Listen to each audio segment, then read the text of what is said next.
বিশেষ করে বিএনপি নেতৃবৃন্দকে একটি বিষয়ে সতর্ক করতে চাই। 2013 সালের 5ই মে শাপলা চত্বরে আমরা যখন ফ্যাসিবাদী আওয়ামী লীগের সবচেয়ে বর্বর হত্যাযজ্ঞের শিকার হয়েছিলাম, সেদিন সন্ধ্যাবেলায় কিন্তু বেগম জিয়া আপনাদের সকলকে আহ্বান করেছিলেন যে তোমরা শাপলা চত্বরের নিপীড়িত এই হেফাজতের আন্দোলনের পাশে তোমরা দাঁড়াও। আমি আজকে অত্যন্ত ব্যথা নিয়ে বলতে পারি যে আপনারা কিন্তু সেদিন আপনাদের নেত্রী সেই নির্দেশনা ফলো করেননি। যদি সকলে অনুসরণ করতেন, বেগম জিয়া যেই ফোর্সে তিনি আহ্বানটা জানিয়েছিলেন, বিএনপির সকলে যদি তখন সেইভাবে রাজপথে নামতো, তাহলে হয়তো 24-এর জন্য আমাদের অপেক্ষা করতে হতো না, 2013 সালেই আওয়ামী লীগের কবর রচিত হতো।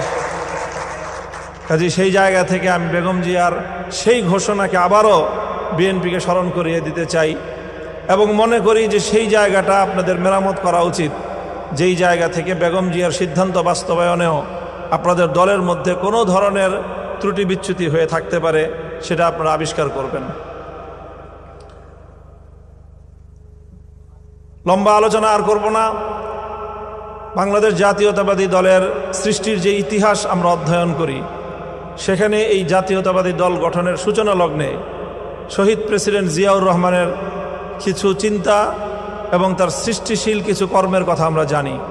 তিনি ঠিক এভাবেই একটি গঠনমূলক এবং একটি মেধাবী সংগঠন হিসাবে জাতীয়তাবাদী দলকে গঠন করার জন্য এবং পরবর্তী নেতৃত্ব সৃষ্টি করার জন্য জাতীয়তাবাদী ছাত্রদল তিনি নিজ হাতে গঠন করেছিলেন এবং জাতীয়তাবাদী ছাত্রদলের নেতৃত্বের জন্য জিয়াউর রহমান সাহেব সারা দেশের বিভিন্ন শিক্ষা প্রতিষ্ঠানে তিনি নিজে গিয়েছেন এবং সেখান থেকে মেধাবী ছাত্রদেরকে তিনি ব্যক্তিগতভাবে উৎসাহ দিয়ে আহ্বান জানিয়ে তাদের হাতে ছাত্রদলের নেতৃত্ব তুলে দিয়েছিলেন।